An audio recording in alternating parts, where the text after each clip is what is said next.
Rasulullah sallallahu alaihi wasallam, Allahumma salli ala Muhammad wa ala ali Muhammad. Faqala Allah Ta'ala fil Qur'anil Karim, minasy syaithanir rajim. Bismillahirrahmanirrahim.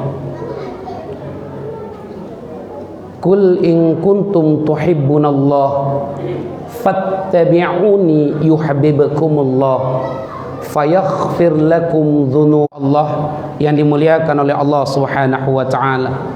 Alhamdulillah, pada malam hari ini kita masih diberikan rahmat oleh Allah sehingga kita dapat dikumpulkan di dalam rumah Allah yang indah ini, yang cantik ini, untuk menunaikan kewajiban sebagai seorang mukmin. Mudah-mudahan di luar sana terpanggil hati saudara-saudara kita untuk beribadah ke rumah Allah Subhanahu wa taala. Kalaupun belum terpanggil hatinya untuk beribadah ke rumah Allah, jangan pernah kita memusuhi saudara kita, jangan pernah kita membenci saudara kita, tapi tunjukkanlah dengan akhlak yang baik. Berbondong-bondong kita beribadah ke rumah Allah, tampakkan kepada mereka kita bersama-sama beribadah ke rumah Allah. Mudah-mudahan dengan itu ketika mereka melihat kita berbondong-bondong beribadah ke rumah Allah, mudah-mudahan dengan itu terbuka hatinya untuk beribadah ke rumah Allah Subhanahu wa taala. Amin ya rabbal. Ayahanda, bunda kandung dimuliakan oleh Allah, kalau kita dengarkan adinda kita tadi berdakwah, berceramah, itu kajian yang sangat menarik, retorika dakwah yang begitu luar biasa.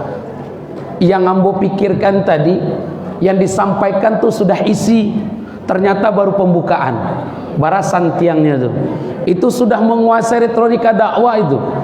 Saya 14 tahun belajar retorika dakwah ini, dan kalau dalam bahasa yang disampaikan itu sudah senior itu. Dan oleh karena itu, apa yang disampaikan adinda kita tadi, jangan lihat orang yang menyampaikannya, tapi lihat isi kajiannya.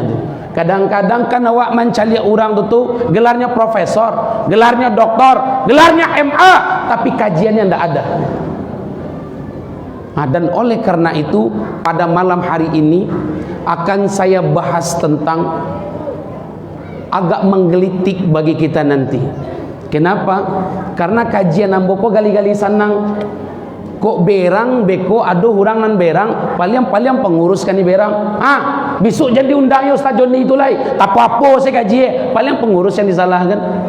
Ke Madinah, yang pertama yang dibangun oleh Rasulullah sallallahu alaihi wasallam adalah masjid. Tercatat dalam sejarah, masjid yang pertama yang dibangun oleh Rasulullah bukanlah Masjid Nabawi, tapi Masjid Quba sebelum beliau sampai ke Madinah. Itu hampir 5 tahun saya berada di ranah Minang. Yang saya sedihkan ayahanda bundo, ketika di bulan Ramadan saja kita meramaikan masjid, hari-hari biasa tidak.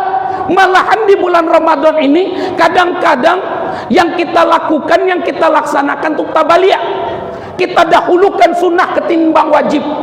Apa contohnya Ustadz? Nih, sholat tarawih ini bukan sholat wajib, tapi sholat sunnah. Tapi ketika dia melaksanakan sholat sunnah, berbondong-bondong ke masjid. Bagus nak Ustadz? Bagus. Tapi yang lebih bagus lagi, ketika sholat subuh ke masjid, ketika sholat zuhur ke masjid, ketika sholat asar, maghrib, isya ke masjid. Itu yang bagus. Jangan sunnah yang didahulukan, wajib yang kita utamakan. Dan oleh karena itu ayahanda bundo, imaratul masjid, ramaikan masjid-masjid kita, hidupkan cahaya-cahaya Allah, hidupkan Ismail Allah. Orang yang sholat saja ke masjid, alun ado jaminan masuk sarugole doh. Tuh bayangkan, sholat subuh ke masjid, sholat zuhur, sholat asar, sholat maghrib, sholat isya, alun ado jaminan sarugole doh. Apalagi orang nak sholat. Orang yang sholat saja belum ada jaminan surga, apalagi orang tak sholat. Kadang-kadang nyomainan logikanya tuh, kata Uja, orang yang sholat saya alun ado jaminan sarugo, apalagi orang tak sholat. Kok tak itu rencana sholat saya walai, akan masuk neraka ojenya. Anak bongak namanya itu. Bukan begitu logikanya. Logikanya bagaimana sholat kita ini baik. Begitu. Dan oleh karena itu ayahanda bundo yang dimuliakan oleh Allah, saya berharap jangan di bulan Ramadan saja kita ramaikan rumah Allah. Kalau bisa setiap waktu kita ramaikan rumah Allah. Di bulan Ramadan ini kita hidupkan cahaya-cahaya Allah. Apa maksudnya Ustaz? Nih Al-Quran. Kita baca Al-Quran. Gampang kok membaginya. Al-Quran itu kan 30 juz. Al-Quran itu kan terdapat 114 surat. Al-Quran itu kan terdapat 6.236 ayat. Kalau Al-Quran itu terdapat 30 juz, kita akan berpuasa kan 30 hari. Kalau sehari wak baca sajuz. Jadi satu bulan itu kita khatam Al-Quran 30 juz. Bagaimana cara membaginya Ustaz? Subuh wak baca 10 menit. Zuhur, asar, maghrib, isya wak baca 10 menit. Jadinya 50 menit. Insya Allah lah bisa wak baca Al-Quran sajuz. Ustaz, tak bisa ambo baca Al-Quran sajuz dah Ustaz. Banyak mana ambo sibuk kerja Ustaz. Ambo PNS, pagi pulang petang. Ustaz, ambo tak bisa baca Al-Quran sajuz sehari dah Ustaz. Ambo kerja ambo baburuh, ambo kerja menjual lauk. Alun tabik matuari ambo lapai ke gawang. Alun tentu matuari tabanam, ambo alun bisa pulang dah Ustaz. Ambo tak bisa baca Al-Quran sajuz sehari dah. Tak bisa sajuz sehari indaklah. Baca setengah juz. Tak bisa dah Ustaz, masih banyak. Tak bisa setengah juz sehari indaklah. Baca seperampek juz. Tak yo bisa seperampek juz sehari indaklah. Baca 2 lembar. Tak yo bisa 2 lembar. Baca selembar. Tak bisa selembar. Baca setengah lembar. Tak bisa setengah lembar. Baca 1 ayat. Tak yo bisa 1 ayat. Mati selesai. 1 ayat nak yo bisa. Ambo jamin. Nih, orang yang nak menyempatkan baca Al-Quran minimal sehari 1 surat, ambo jamin dia nak solat. Itu kaji pasti tu. Karena dalam solat membaca Al-Quran setidak-tidaknya surah Al-Fatihah. Kalau sehari dia tak baca Al-Quran, ambo jamin orang ini tak solat. Dan oleh karena itu yuk, hidupkan cahaya-cahaya Allah. Siapa yang meramikan masjid awak kok kalau tak awak? Kemarin waktu saya pulang dari Makassar ngisi tabligh akhbar Isra dan Mi'rajnya baginda Rasulullah SAW, sampai saya di Kota Padang, berangkat ke Bukit Tinggi ke Bangko, dari Bangko saya langsung Pasaman Barat.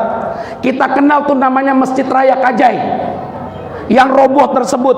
Yang ngomong pengurus masjidnya sama saya, ini bukan hoax, ini kan sedang direkam nih. Apa kata pengurus masjidnya? Ayahanda bundo, ambo tanyo aku banyak musola masjid yang hancur Ustaz. Itulah Ustaz, itu nambi nguang ambo. Ba'atu solat subuh imam seorang makmum cek. Bayangkan solat subuhnya imam 1 makmum 1. Solat subuh masjid raya. Bayangkan. Ya Rob, ndakkah marah Allah sama kita? Ndakkah datangnya bala Allah ke negeri ini? Masjid kita bangun megah-megah, tapi kita nak mau sholat di dalamnya ibarat orang pakai baju ndak basirawa. Innalladzina amanu, sesungguhnya orang-orang yang beriman, walladzina hajaru, orang yang berhijrah di jalan Allah, wajahadu fi sabilillah, orang yang berjihad di jalan Allah, al jihadu fi sabilillah. Belum ada jaminan surga. Lalu siapa orang-orang yang dijamin oleh Allah masuk surga Ustaz? Ulaika yarjuna rahmatallah. Ketika mereka beribadah ke rumah Allah, ketika mereka berjihad di jalan Allah, al jihadu fi sabilillah. Ya Rabb, turunkan rahmatmu kepada hamba. Baru ketika ada seorang hamba, seorang ihsan, Allah beri rahmat, baru ada jaminan sarugo. Walaupun dia seorang ulama, gelarnya profesor, gelarnya doktor, gelarnya MA, gelarnya SAG, gelarnya SPDI, kalau Allah tak berikan rahmat, lah, tidak ada jaminan surga. Oh, mentang-mentang dia pemimpin, mentang-mentang dia menteri agama, inyuk orang apa yang cucu pertama, mentang-mentang menteri agama. Tidak ada jaminan. Apa intinya ayahanda bunda? Ramaikan rumah Allah ini. Jangan ketika kita bangun rumah Allah yang indah, lalu tidak terpanggil hati kita beribadah ke rumah Allah. Pernah dengar sejarah dahulu ada negeri yang namanya Andalusia. Negeri Andalusia yang sekarang dikenal namanya negara Spanyol, dahulu adalah mayoritas umat Islam, hampir 100% umat Islam. Tapi ketika itu banyaknya ulama syuk, para pemimpin yang munafik, para pemimpin yang berlindung di bawah ketiak-ketiak orang kafir, memisahkan agama dengan politik. Di tahun 784 didirikan masjid termegah ketika itu, tepatnya di Cordoba. Di tahun 1215 Masehi, masjid termegah tersebut berubah menjadi alih fungsi tempat ibadahnya agama lain. Kalau tidak kita tanamkan dari dini hari kepada anak-anak kita untuk memakmurkan masjid, untuk meramaikan masjid, siapa yang bisa menjamin 20 tahun ke depan, 30 tahun ke depan masjid raya yang cantik ini masih berdiri dengan kokoh? Siapa yang bisa menjamin? Tapi kalau dari dini hari kita tanamkan kepada anak-anak kita untuk meramaikan rumah Allah, jangankan 30 tahun ke depan, sampai hari kiamat rumah Allah ini akan berdiri dengan kokoh, akan berdiri dengan kokoh. Dan sekarang kita lihat, mohon maaf cakap, di kota Padang yang begitu luar biasa maksiatnya, dekat masjid mereka bermaksiat, bermain domino, bermain koa. Ada kafe-kafe yang dibolehkan dekat masjid. Ustaz, bagaimana kita harus melakukannya Ustaz? Sikap apa yang kita harus ambil Ustaz? Yang pertama, negeri ini adalah negeri hukum. Kita laporkan kepada pihak yang berwajib. Kalau tidak diindahkan, kami warga, kami masyarakat yang akan menanggulanginya. Begitu. Tidak usah takut. Apa yang harus kita takutkan? Kalau dekat masjid mereka bermaksiat, seandainya Allah datangkan musibah ke negeri ini, Allah datangkan gempa di negeri ini, yang bertanggung jawab, yang kena gempa bukan mereka saja. Orang beriman di negeri ini baik, orang soleh di negeri ini baik, orang solehah di negeri ini baik. Tapi orang beriman, orang soleh, orang solehah, mereka diam melihat kemungkaran. Ketika datang musibah ke negeri ini, terjadi gempa, terjadi tsunami, rumah menjadi roboh, yang sengsara bukan mereka saja, kita ikut sengsara. Kalau ada maksiat dekat masjid-masjid kita, sampaikan kepada aparat penegak hukum. Kalau tidak ditindaklanjuti, kita yang turun. Begitu. Jangan mau dekat masjid adanya maksiat. Paling-paling besok pengurus yang ditanya, tuh siapa ustaznya yang ceramah tuh, besok jangan undangnya ustaz tuh kemari lai. Paling-paling begitu. Kalau tidak ada yang foto-foto. Kita di negeri ini ayahanda bundo, yang mayoritas umat Islam seperti dikerdilkan seperti minoritas. Kalau mereka bermaksiat silakan-silakan saja. Jangan sama Allah, jangan tampak. Tanggung jawabnya luar biasa ayahanda bundo dalam kitab Bukhari bin Ulum. Apa pertanggungjawabannya? Seorang pemimpin itu ada tanggung jawab. Baik dia pemimpin masjid, lalu ada maksiat di samping masjid, lalu pemimpin masjid ini diam. Oleh Allah, orang beriman tidak takut mati itu. Orang beriman tidak mencari mati. Tapi orang beriman mempersiapkan matinya dengan baik untuk bertemu dengan sang penciptanya, yaitu Allah Subhanahu wa ta'ala. Takbir, takbir. Begitu. Tak usah takut kita. Sampaikan kebenaran. Begitu juga. Kan ada kemarin yang bilang, kan saya yang memimpin sama teman-teman tentang menteri agama ini, tangkap nih menteri agama karena sudah menodai agama Islam, karena sudah menistakan agama Islam. Saya pergi ke Bukit Tinggi, ditelepon oleh teman-teman. Saya katakan, Apa yang saya sampaikan di Bukit Tinggi yang diviralkan di media sosial. Suara azan ini kan suara yang suci. Suara anjing itu adalah binatang yang najis. Tidak elok rasanya suara azan yang suci dicontohkan dengan gonggongan anjing yang najis. Tidak elok.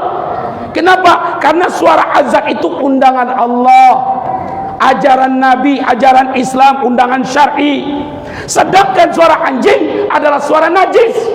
Kalau ada orang yang menyamakan suara azan dengan suara gonggongan anjing ini, yang mengicek itu berarti selesai.